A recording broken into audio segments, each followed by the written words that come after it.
Hey, thanks so much for joining my live stream. So I am on a mission to get better at doing YouTube lives. And I think one of the best ways to do that is to go ahead and be live on YouTube. I do believe it makes me a better communicator. I do want to communicate with my beautiful audience more than I already do. And sometimes it just gets overwhelming. One of the main reasons for my channel is to share my journey with you through owning a business, having anxiety, and just being human in general. So I just have some notes and I'm just going to talk about them. Jump in whenever you have something to say, something to add, and hopefully we both get something out of this time. I won't be very long, trust me. So my notes that I have written down, I at the end of my day, I do this thing where I do like a daily me's or like my daily planning. So the book that I really, really got so into at the end of last year is a book about mise en place, or about like chefs doing their mise en place, or like getting and being extra organized and extra prepared for their days.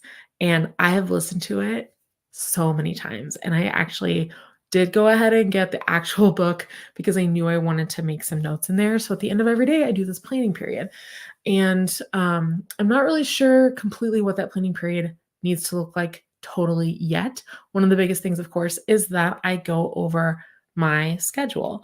And one thing I've been noticing in the past couple of days, so I really try hard to get up at 6:30 and go to the gym. I'm training for a national park hiking trip, and I'm really nervous about taking this trip, partly because I know that it's gonna be super tough because I live at 600 feet above sea level, and I will be much, much higher than that climbing these mountains with a 35-pound pack on my back. So I'm taking a lot of effort and time to train for this. But I'm an afternoon workout person, and I have always been this way, and I'm not sure why. All the time, I try to change that about myself. Like, I try about once every 6 months, which is just nuts. Like, why why would I try? It's just lunacy. It's lunacy. I hate leaving my house for that purpose in the morning. In the afternoon, it's so nice. Typically, I go to the woods to walk. Since it's 8 degrees outside currently, I have been going to the Y, and I walk on the treadmill at a high incline with my pack on my back, and I watch my favorite TV show. Because let's face it, the why is just really depressing.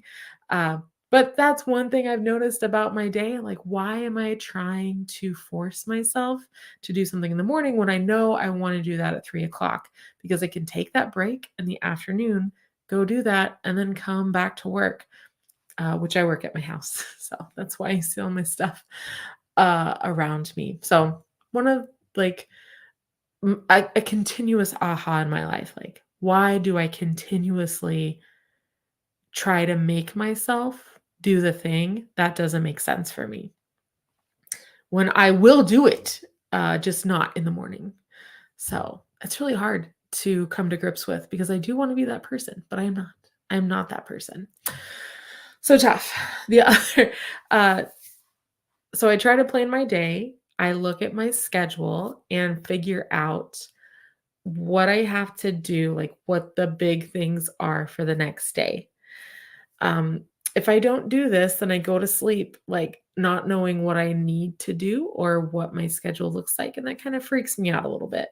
I do move my schedule around a lot, even though I do have it in Google. I don't really keep a paper schedule. I like do more of my lists in that way.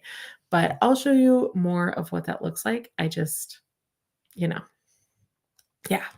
So this morning, I kind of got off to a weird start because I was finishing a book that I started last week, I think, and I finished it today. It's this one. If you guys have read it, let me know what you think if you read it. Okay. So it's Severance by Ling Ma, and it's fiction.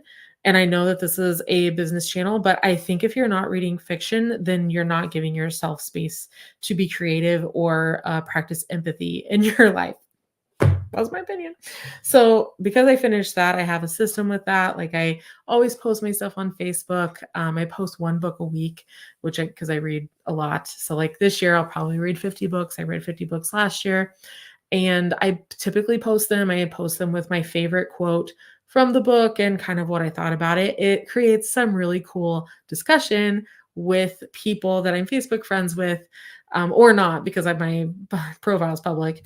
And we get to talk about the books that we're reading. And that's really fun for me. I like that a lot. So that makes me happy.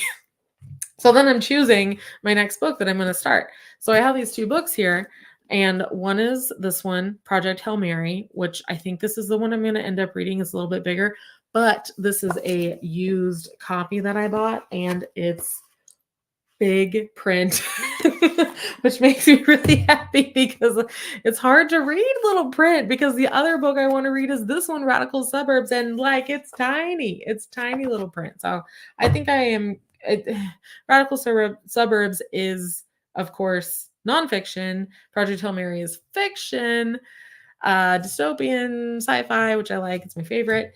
So I do believe I will read the fiction because I'm already reading three other nonfiction books right now, which is not uncommon for me. So that's my day right now. I hope that I hear from you and drop me a comment if you have any comments about my books or any suggestions. I would love that so much. And I will continue to share my day with you. Thanks so much. Bye.